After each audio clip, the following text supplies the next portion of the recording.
I can be back here. Anyway, I taught for the first time. I taught for a women's league, our Hebrew program. It's only been going on for 2 years, I believe. It was an offshoot of the adult bat mitzvah class. I don't know if any of you are in the adult bat mitzvah class.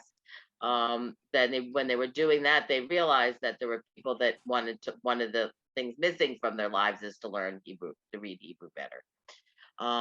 Anyway, I have taught Ein Kelohenu, if any of you know that. It was part of the Hebrew literacy campaign from Federation of Jewish Men's Clubs. I taught that many years ago in my synagogue. Anyway, I am a lay person. I am not a teacher, but I love teaching this class because it's very exciting to have people that want to learn. We will be doing prayers. We're going to talk about that. I don't have the curriculum yet. And we will be doing, as we have begun, Adar.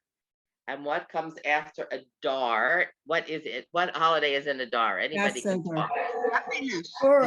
Purim is in Adar, and then what comes next? We don't like to talk about that holiday. The other two holidays. Passover. Yeah, we don't like to talk about it too much. But this year we have a lot of time to prepare. I'm sure it won't be enough, but we do have a lot of time to prepare.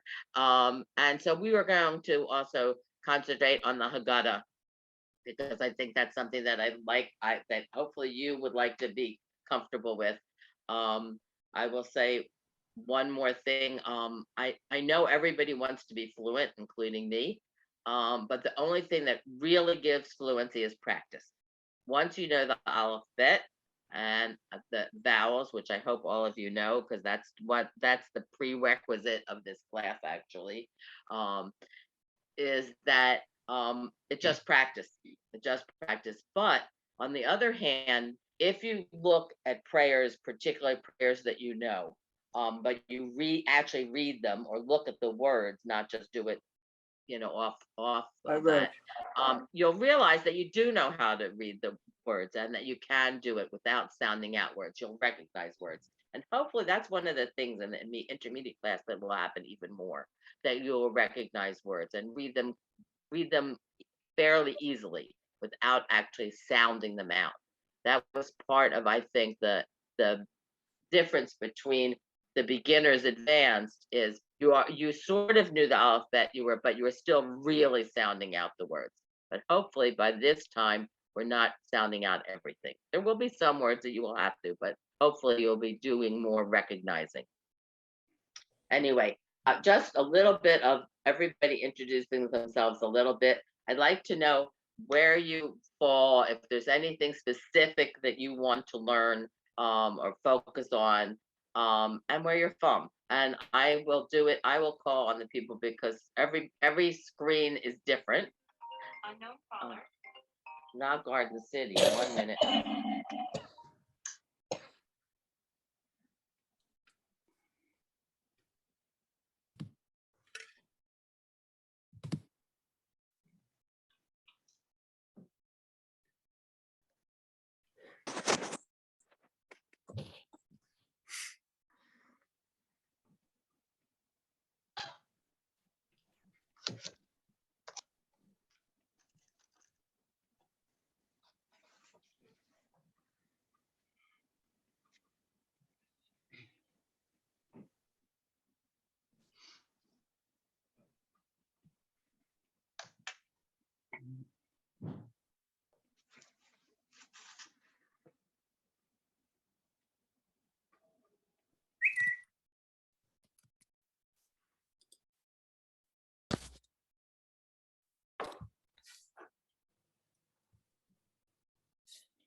Sorry, this is not something I ran into last semester.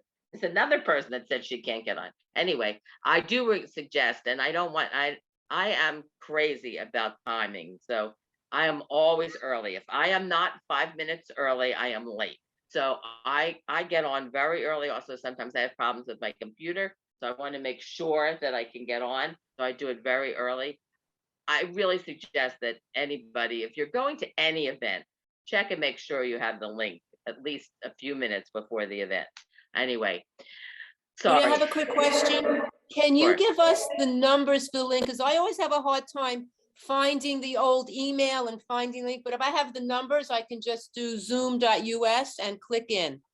Yes, I don't have it with me right now. Actually, I don't even have my list because I gave it to my husband to get to whoever, to the first person that just called me.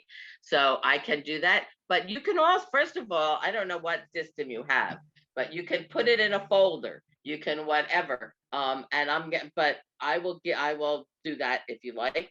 I have the and numbers. You can do it when you got the link. That's what you do. You just you can copy those numbers that you got. That's all I just put it into the chat. It's in the chat. Happened you can for copy me, it from there. Judy, okay, so somebody put it in the chat. Yeah, and I kept looking. I don't know if anybody needed the password. I just clicked on it. I did not need a password. I didn't either. Right, but if I do it to zoom.us, I need the password, so I don't have the link. So, okay. See, I find it easier just to, I go to the message and I click on the thing. Joyce, I can try and put it in for you, but I'm not that good in chat. So let me try. I don't know how to save it if you have a phone. If you don't, I will send you, I will send as a follow-up of this class, a message that will have it in it again, and you just can write it down or put it wherever you want. That'll make it easier for you. Right, thank you. Makes it, yeah, whatever it's makes much better it easier for coming you. from you. Yeah, I will take care of it. Hopefully sometime today, certainly by the weekend, because Shabbos is coming earlier. We are getting a little later, so that's nice. Anyway, on the screen, everybody's in a different place. Plus, I understand that some of you are on iPads, so you don't see everybody. I see, thank goodness, I see everybody. This class was designed that it would not be more than the number of people on the screen at one time. Anyway, so just I go back to where we came from. We know your name because it's on the screen. Where you came from, where you're living, and whatever. Anything special you want to learn, and any special information that we should know about your background or anything else you want to share. So I am going to call on everybody because you won't know who to go next. So I'm going to, Beth, you're in my first one in my corner.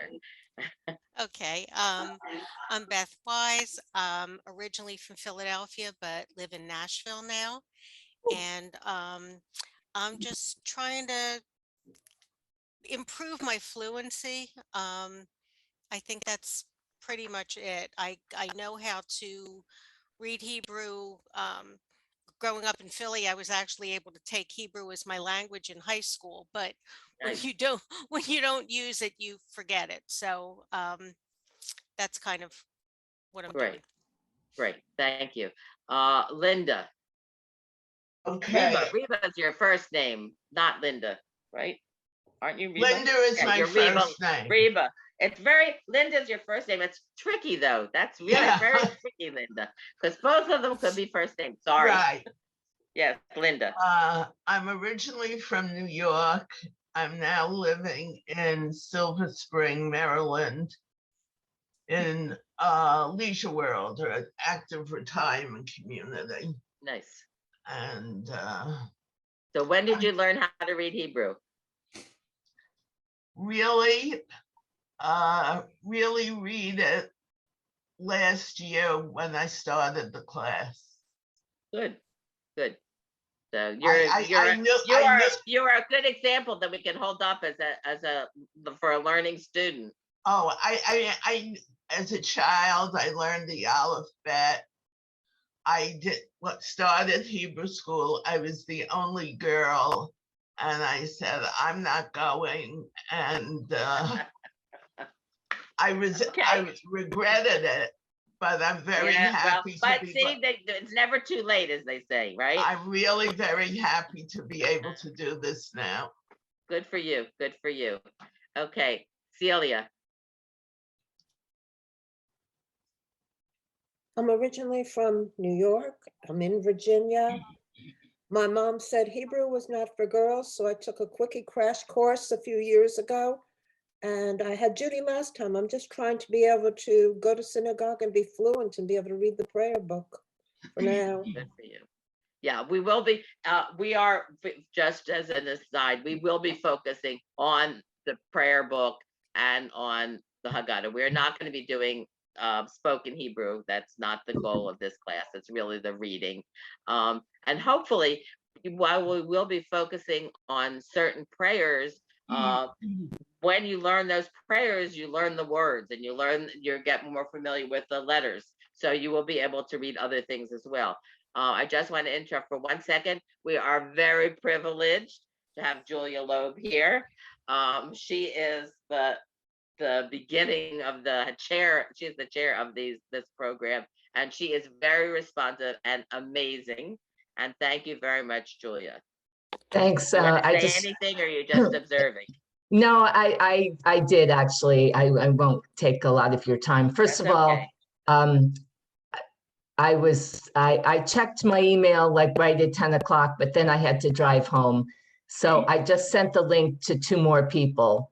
Hopefully they will see that. Did you send one of them to Saphir? Because she called while I was in the middle of the class. To who? Lucille Saphir. Yes. Thank you. Okay. And Sorry. Gail Sussman. Thank Which you. I found later on after I wrote. Okay, I'm sorry. I just turned my screen. I just went to look at my email to see the other person, so I wasn't sure. So anyway, thank you. As Judy said, I'm Julia Loeb. I'm co-chair of the Education Committee for Women's League and the Women's League Vice President. We're the branch, the area of Women's League that's sponsoring these classes. And please feel free to reach out to me with any questions. Sometimes there's, some movement that goes on in the first couple of weeks if you don't think you're in the right place. Just, we're here. And I won't take it personally if you don't think you're in the right place. Feel free to contact Julia. Right. And also, if for some reason, you need to drop out of the class or it's not right, or whatever, please let us know. Please don't just disappear. And,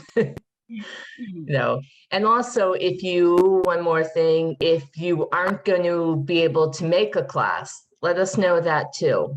The classes are recorded, but sometimes it takes some time to get it posted. And I think that's it. Oh, and I am sure you are tired of emails from me, but I'm going to put my email in the chat just so you have it. And for some reason, a lot of, when I sent out the emails for these classes, I do this every semester, but many more ended up in people's spam. I'm not sure why. Yeah, I was surprised. I got messages even, prior to this class from at least 3 or 4 people saying they didn't have it. And I know that you sent it to them. So right. I think the difference was that I sent the list as a BCC, as a blind copy, so that I didn't, share everyone's email address. Not everyone wants that. And maybe that was the reason. But I did actually send it to everyone in the class. So, I'm a witness. I know. What helps with that is if you add me as a contact. If you add me to your contact list, then you'll make sure that you're getting all my emails. Thank you, Julia. Thank you for everything. Thank you. I'm going to jump onto the other classes. Have a good class. Thank you. I know this is taking time, and we will have a little bit of introductions, from me mostly each class. But I think it's important for us to, I felt it in our last class, and I think the people that are on for the last class can attest to it, that it's nice to get to know each other a little bit. You feel more comfortable. You're not as afraid when you're reading, because I know that's a little bit of a hesitancy for people, and I really want everyone to feel that they can read it. We're all friends, and we all care about you and want you to do well. So please, that's why we're spending a little bit of time talking and doing introductions. And I see it's eating into our time, but we will get to some Hebrew. And we do have lots of time to go, many more sessions. So I think it's worth taking a few minutes. Celia, I don't remember where we were with you because I know you. And also one more thing before Celia talks. I know that everybody says that I should mute everybody. Generally speaking, when we're teaching, if it, particularly obviously if you have any noise in your background, you should mute yourself. But if you want to talk at any time during the class, please feel free to unmute yourself. The muting just helps with any background noise. Okay, Celia, you're on. Well, I was done. Okay, yes, and thank you, Celia. Okay, Robin. Rob, you can. She wants to be Rob. You want to be Rob? I'm Robin, but you can call me Rob. I changed whatever it just you want. Whatever you want. either Okay. way, Rob or Okay. Robin. Okay. I live in New York. I belong to Temple Beth Torah of Westbury. I was bat mitzvahed with a group of 11. I was one of 11 women in a Benot mitzvah close to 20 years ago. I was very proud of myself because also growing up, I was asked if I wanted to go to Hebrew school, and I said no. And I took learning to read Hebrew, and I did this. I was bat mitzvahed, and I'm really so happy I did. Since then, you know, I've gotten more involved in my temple. I am not at all fluent. If I'm doing a portion of a Haftorah or some different prayers and I practice, then I'm good, but I need that practice. And yes, practice makes permanent. So some things I know without looking, but I want to be able to really look at something and be more Great. fluent. And I also want to say that, and I talked about this in the last class, the prayers that you know without reading, and there are lots. I mean, I know my mother, I use my mother's example, could not read Hebrew. She could sing all the prayers because she went to shul enough with us that she could do it. But I really suggest that the prayers that you know well, that you look at them, because then you see what it looks like when you see those words in other contexts, you'll be able to read them. So please, even if you know the prayers, try to look and pay attention to the reading of them and to see what it looks like. You The know what I ones mean, that I Robin? know without looking at are the ones that I went over and over, and I read the Hebrew. When I Right, do but a I'm just portion saying, of the 'cause on a regular basis, people Yes. don't look, you know, they know English, they don't look at it. If you look, so you see what the words look like, you know, so that's Yes. all I suggest. Yeah, great. Thank you. Rob. Okay, Susan.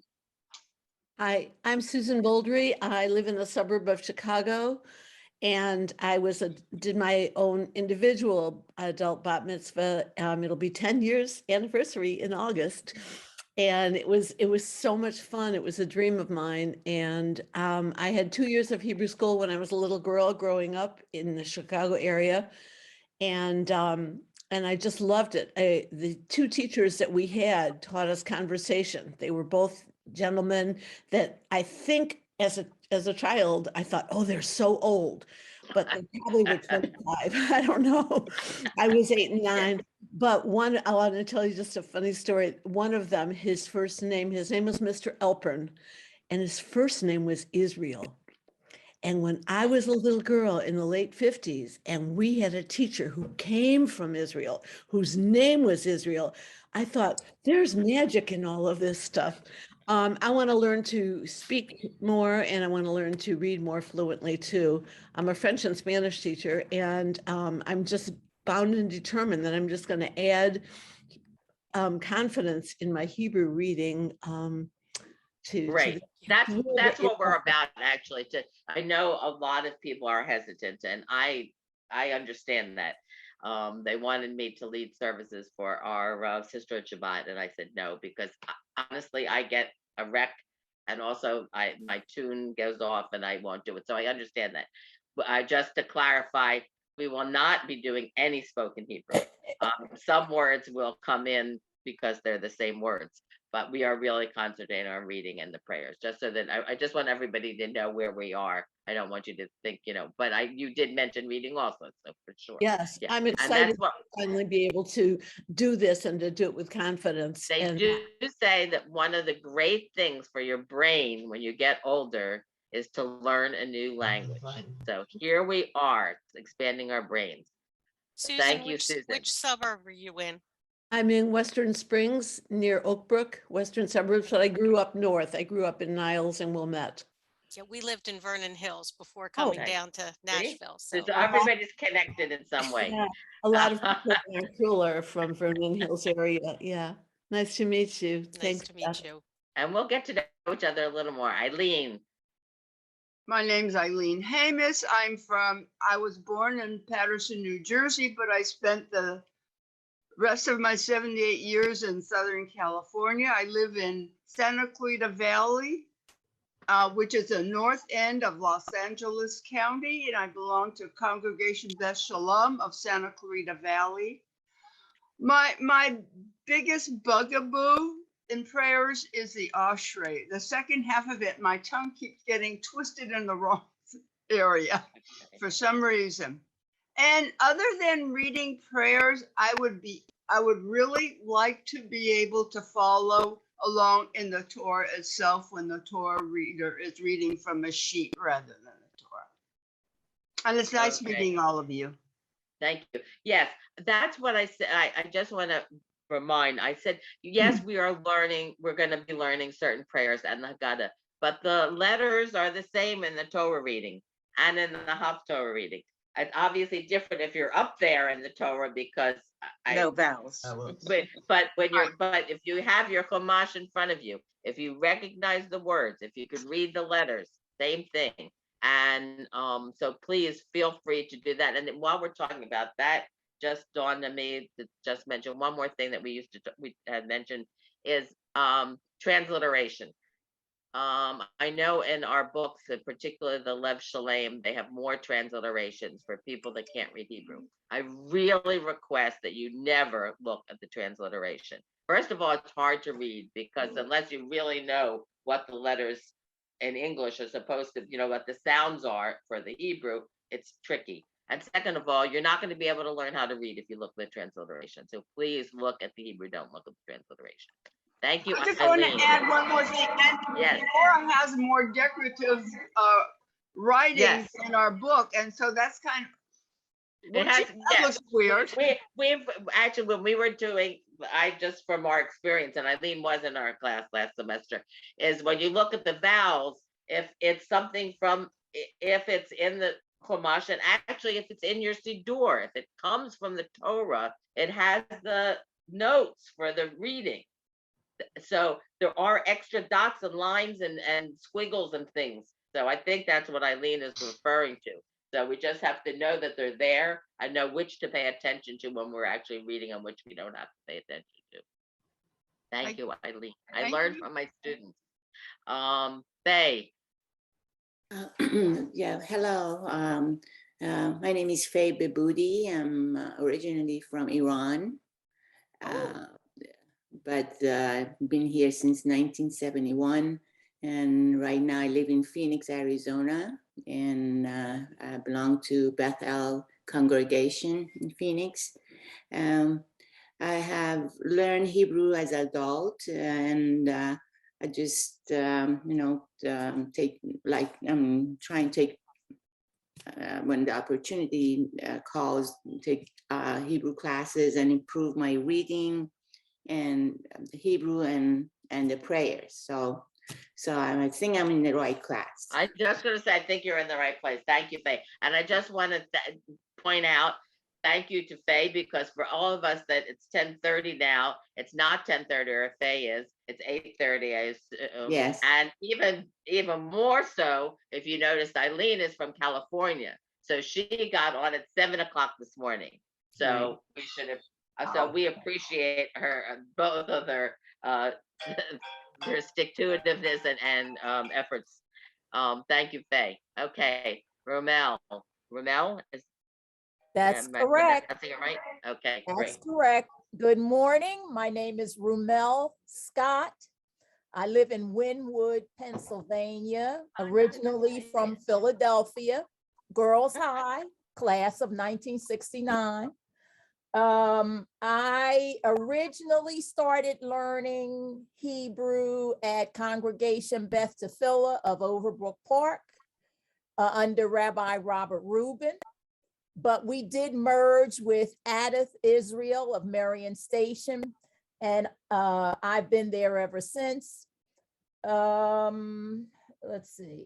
Oh, I'm a former Torah Fund chairperson for Adith Israel.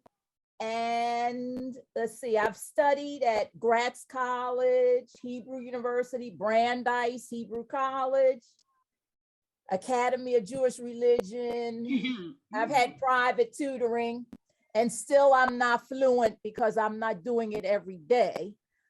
But keep me in prayer because I'm reading the fifth Aliyah in not this Shabbat, 2 more Shabbats, the middle of the month, for my little nephew's bar mitzvah, Asher. Oh, kol hakavod. Very nice. Good for you. Good for you. That's scary. I don't want to put any more pressure. But have I started it yet? No.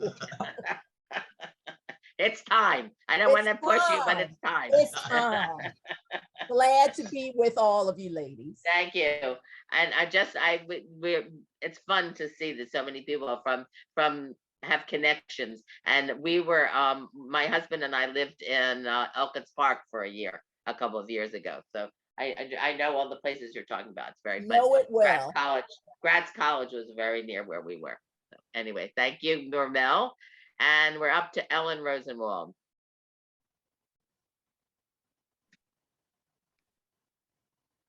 Helps to unmute me. Good morning. I'm Ellen Rosenwald.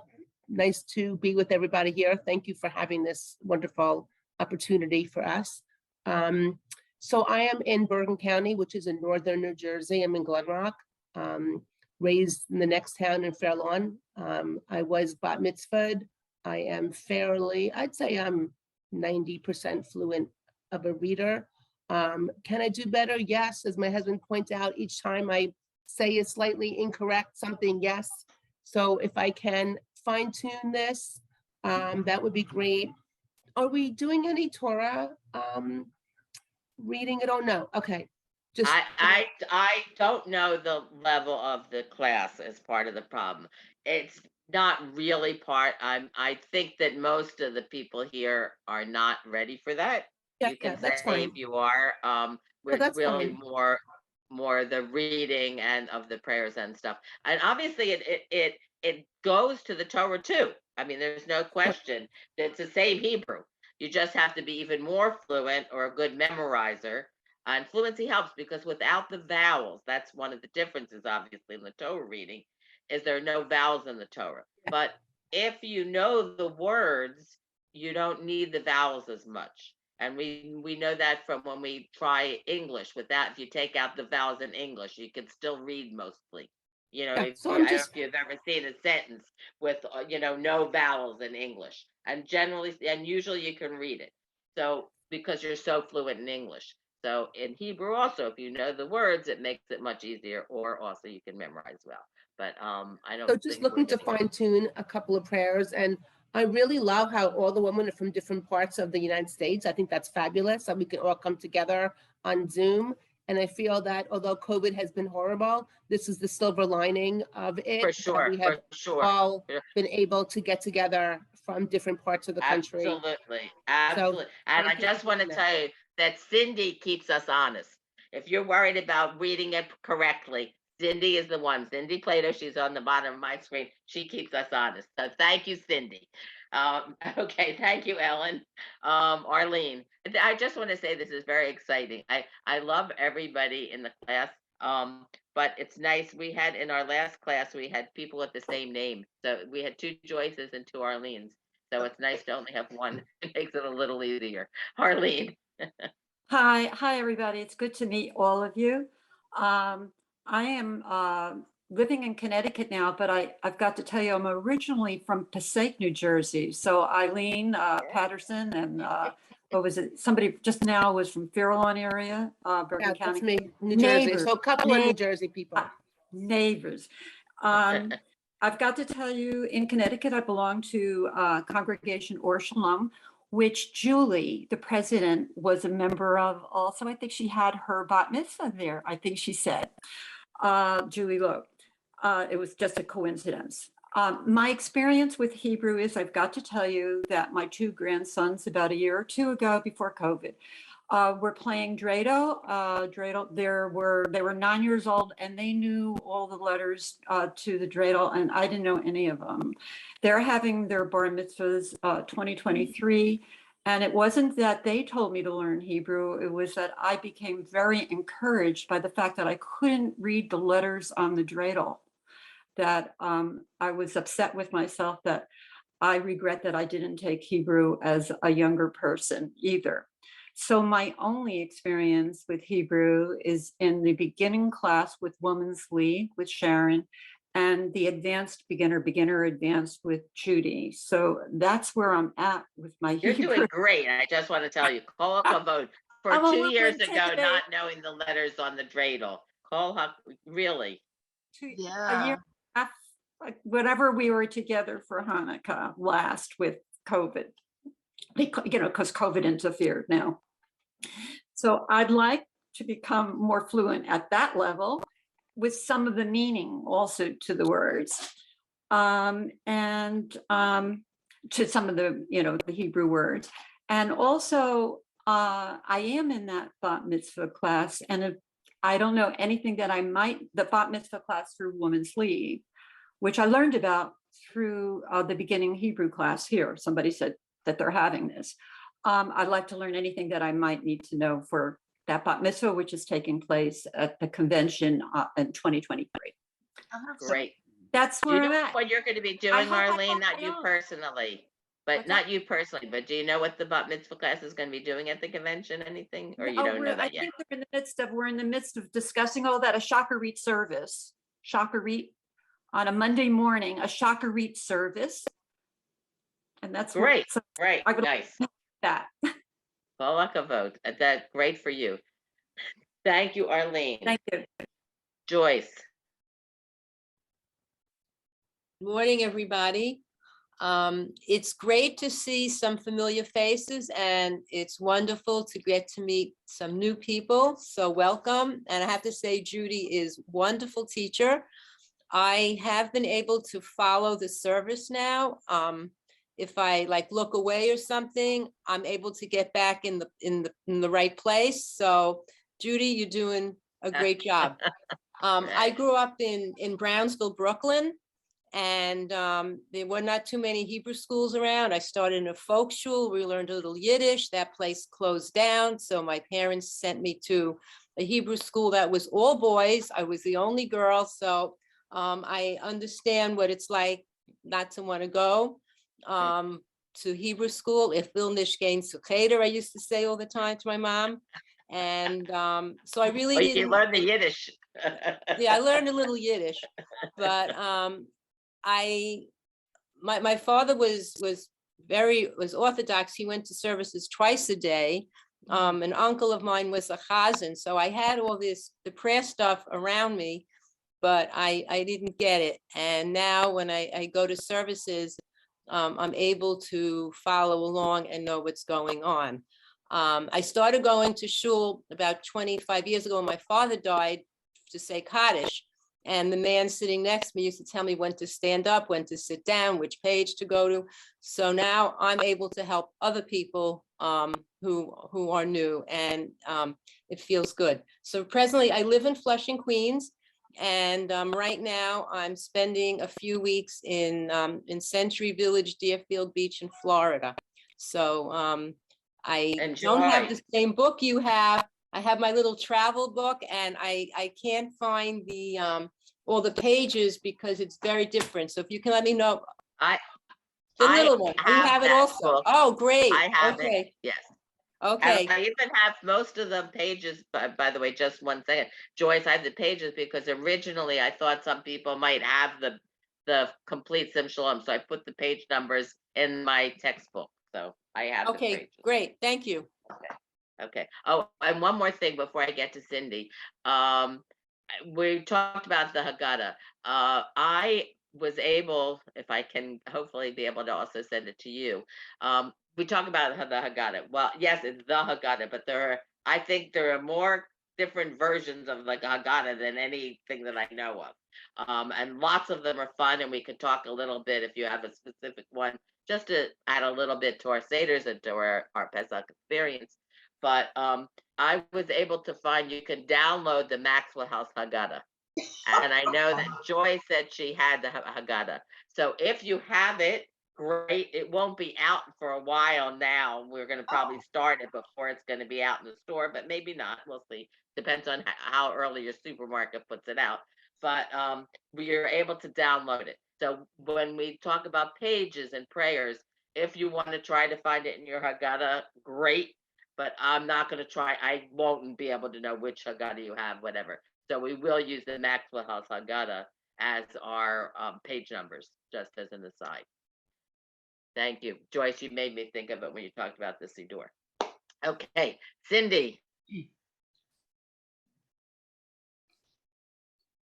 Hi, good morning, everybody. I guess I'm known now as Honest Cindy in the class. I'm born and raised in Pittsburgh.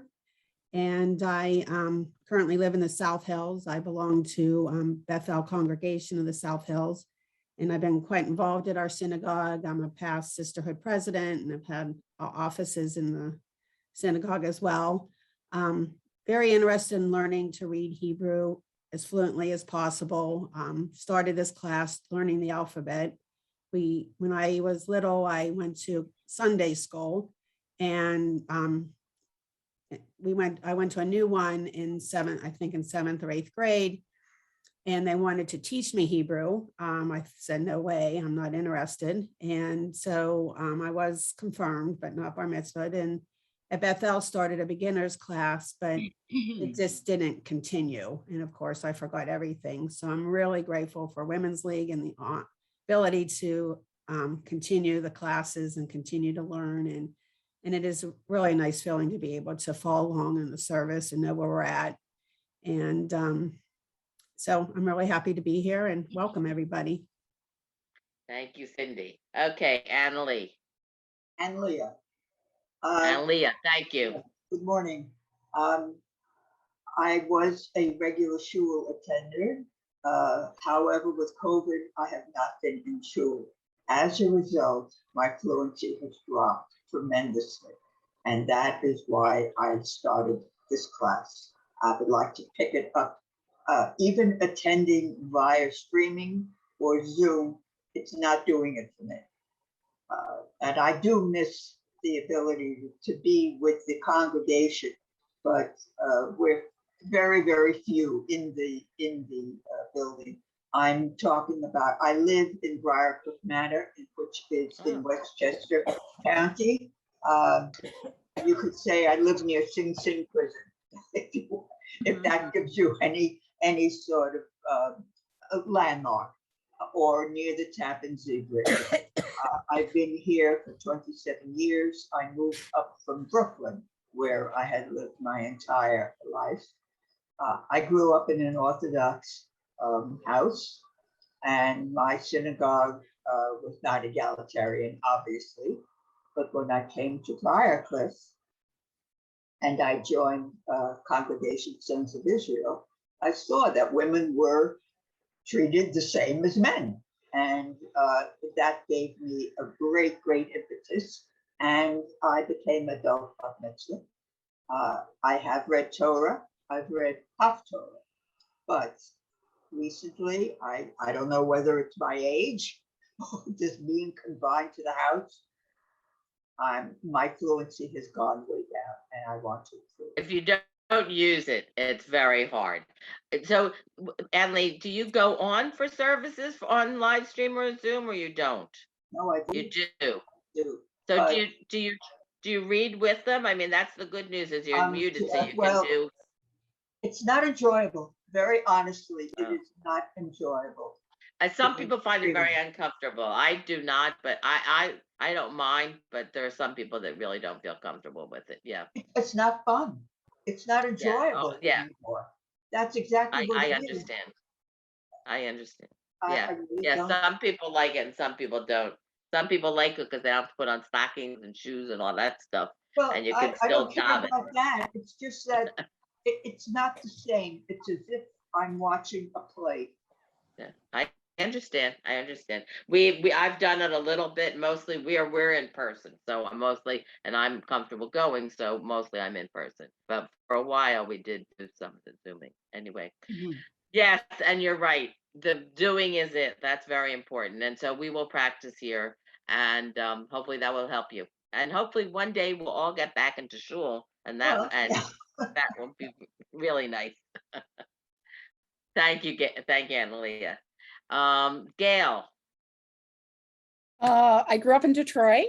Morning, everybody. I was bat mitzvahed many years ago. I went to Hebrew school 2 days a week and Sunday school so 3 days a week growing up, and I was confirmed. I went all the way. And then something happened temple synagogue wise that I stepped away. But I did attend Beth Shalom in Oak Park, Michigan until I was 20. I now live in Trumansburg, New York, 10 miles outside of Ithaca. And I'm currently the president of Sisterhood of Temple Bethel. I was also the founder of the Reform Temple in Ithaca many years ago. I am in an interfaith marriage and raised 3 Jewish kids pretty comfortably and consciously, to be fair. I was lucky to have this class last semester, or I'm not quite sure how to say when. That's why I say term, because I don't know if it's a when I wasn't semester or on the not. road to I don't know how to call it either. I agree with you, Gail. Right, and my dad turned 100 this year, and my doctor gave us permission to drive to Florida. So when I wasn't on the road and elsewhere, I was able to attend. I am also taking a beginning basic Yiddish class right now, because both of these classes are free, and for me they're wonderful because I like the brain stuff, and it's just something I always want to to me, it's a dying language that I want to learn. The Hebrew for me, I can still read it pretty well. I can't always say it correctly. I'm getting much better at the vowels. And it's good to be able to read it. And I actually really like this. We just got the Siddur Lev Shalom. And Annalie, I want to say with you, I am not enjoying services, at least not at my particular temple, Bethel in Ithaca right now. I don't like hearing one person talking. Yeah, we just got that this year. And for us, it's a huge change. I have done some temple hopping on Friday nights now, and I have found some places that I feel, oh, I can do this and I can hear it, and it feels better because I can't go in person right now. I'm not allowed. So I'm excited to be back. Yeah, I do agree, whether it's services or learning. I know Women's League had started using Zoom a long time ago before COVID for meetings and things, but the availability of learning now is just I mean, you can't do 1 millionth of what's out there. So it has been a real blessing for us to be able to make things accessible. Yeah, and I would say these classes are able because of that. I mean, so to me, this blessing, I know COVID has been awful and all of us are tired. I'm a therapist. I had almost retired and now I'm working 6 days a week. So I get it because I'm feeling it myself lately, especially with over a foot of snow outside my front door right now. Yeah, like more than a foot. It's gorgeous, but I'm not going out. Yeah, I get it. I'm just gonna wait for a day. Okay, now. So I appreciate it. Thank you. I don't want to we took a little longer than I thought, but I think it's worthwhile. But I don't want to stop without doing some Hebrew. So we're gonna do something that we did last semester. we're going to do the Ein Kelohenu. And for a couple of reasons, if you have a Siddur with you, I hope you do. It was said in the, I think Julie asked you to have it. If you have a Siddur, that would be great. It's Ein Kelohenu, and I will tell you the page in 3 different books. Hopefully, if you have a Siddur, you have one of them. And the Slim Shalom, which is the one that's only for Sabbath and holidays. It's 182. And the Lev Shalem, the red book that we were just talking about, it's page 204. And the Sim Shalom that has the entire service in it, I mean, the weekdays and Sabbath, it's page 508.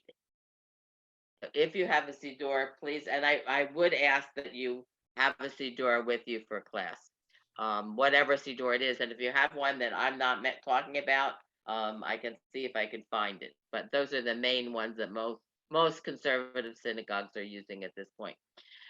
2 reasons I'm doing it, this prayer, is first of all, they're only, except for the last line, they're only about 15 words in the whole prayer. Also, it's quite meaningful because it talks about finishing, and we're not going to be finishing, but it talks about the end of the service, because we talked about this last semester. If it, Ein Kelohenu is an acrostic. And if you look at it, it's an acrostic. And what an acrostic means is it's by the aleph bet. It's an alphabetical acrostic that goes like through the alphabet, like A, B, C, or aleph bet gimel, or it can spell out somebody's name. Oftentimes the author of the prayer will have their name in it. So you take the first letter of Ein, the first letter of me, the first letter of Nodeh, and it spells out Amen. It used to be at the end. It used to be at the end of the service, and I apologize to people that were in my class last semester because I used this, and I'm going to try not to use all the same material, but some of it I would like to be able to share again. So it spells out Amen, but it doesn't stop with Amen. Then it goes into it's a word acrostic. It's a Baruch Atah. You may finish the prayer or the blessing, but you never stop. So you start again with Baruch Atah. So I find that very meaningful. I learned that from the first time I taught Hebrew with the Ein Kelohenu book, or the textbook. And I'd like to read it. And one of the things that was suggested in my last class is that it's hard to know exactly how to read, and I will be correcting you, especially as you become more fluent, because the point is you want to know how to do it correctly. But on the other hand, don't go crazy if you're in a service and you read a vowel the wrong way. Nobody's going to kill you for it.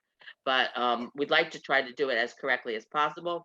And one of the things that seemed to be helpful is for me to read the prayer for whatever we're doing first, so you actually hear the way it's supposed to be read, to the best of my ability. And then I will call on people to read. You must volunteer. I don't want to call on anybody that's not comfortable, but I really hope that all of you feel comfortable enough with Hebrew and with this group to be able to volunteer to read, because that's the only way that you'll really learn to be more confident. So, Ein Kelohenu, Ein Kadonenu. Excuse me, could you give the Lev Shalom page again? Sure. 204. And just as an aside, we're talking about reading correctly. It's not Lev Shalom. It's a Lev Shalem. It's a full heart. Shalem is full. So that is the name of the Siddur, Lev Shalem. Okay, 204, you have it at Ramel? Yes, thank you. Great. I think Ein Kamalkenu, Ein Kamoshienu. Mi Elohenu, Mi Chadonenu. Mi Chemalkenu, Mi Chemoshienu. Noda Lelohenu, Noda Ladonenu, Noda Lemalkenu, Noda Lemoshienu. Baruch Eloheinu, Baruch Adonenu, Baruch Malkenu, Baruch Moshienu. Atahu Eloheinu, Atahu Adonenu, Atahu Malkenu, Atahu Moshienu. Atahu Shehiktiru avotenu lefanecha et ketoret hasamim. And what I said about recognizing, hopefully when you look at Baruch, you recognize it. You're not sounding it out. You see Baruch and you know what it is. And hopefully with these other words, you will get that way too. And I'd like to ask for a volunteer for the first. Thank you, Arlene. And then Linda after Arlene. Ein Kelohenu, ein Kadonenu, ein Kamalkenu, ein Kamoshienu. Perfect. Linda. Me Kalohenu, me Kadonenu, me Kimalkenu, me Kamoshienu. Okay, we get caught a little bit with the k and the ch. Yeah. But just so that you know the difference, this one does not have a dot, so it's not the K sound, it's the ch sound. I have a lot of trouble. It's okay. I just want everybody to know. I'm not gonna. Yes. Reading from the books. Do you have any suggestions how to make? Yes. Either get the large print. magnifying glass. A magnifying glass. I mean, if you put it on your computer and as a document, you can change the font. But if you just have the book yourself, if you use a magnifying glass, I mean, they make them for reading. Okay. Magnify a strip sometimes. That might help you. And we do have problems, especially honestly, with the dots and the vowels, because depending on your reading ability, not ability, but your vision, physical ability that you read, it's hard to distinguish some of the dots and some of the vowels. And we'll talk about that a little bit more. I don't want to do it now because I want to get through this. We'll do a little bit more about vowels and so forth next week because we'll be spending much more time reading. And I'm not going to shoot you for doing the K sound. I just want everybody to know that the correct way is the difference, so that just we know what it is. Okay. No doubt. I need a volunteer. Thank you, Beth. And then Ramel for the next one. Nodal Lelohenu, Nodal Ladonenu, Nodal Limalkenu, Nodal Limoshienu. Great. So did you see, I want everybody that read and people that didn't read. You're not really having to sound it out exactly. You sort of know it and you look at it, but it's not sounding out each letter. I think from the way you're reading. And that's the difference between the beginners, intermediate, and the advanced beginners and the intermediate, I think. And so when she talked about if you're feeling and you're in the right place, that's one of the definitions of being in the right place. That you don't have to sound out every letter. You can sort of recognize what it looks like. Okay. Now, who else? I need one more. Ramel, you volunteered. Thank you. I try to write it down so I don't forget. Baruch Eloheinu, Baruch Adonenu, Baruch Malkeinu, Baruch Moshienu. Perfect. Okay, Atahu. I skipped that one, the Baruch before. I can do it. Eileen and Faye, you'll be the, you feel right? Okay, to read the